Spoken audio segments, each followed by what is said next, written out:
Punta tayo sa Chrome.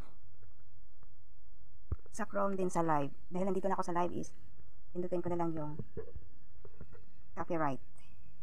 See details. Ayun, antayin natin lang nag-loading.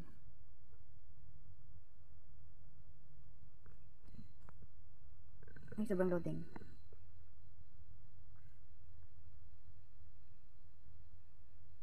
Ayan, loading pa more. My God. Mute. Continue. Ayan, antayin natin yung time. Yung time dito is yung end to 11:16. Tapos dito natin ilagay to 11:16 to 11:16. Tapos dito naman sa isang box palitan natin siya ng delete muna natin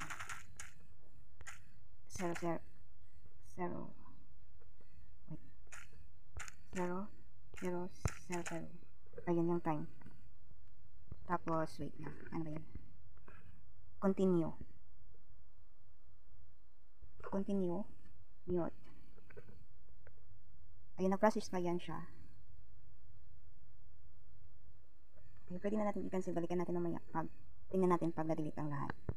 Ayun, marami akong 20.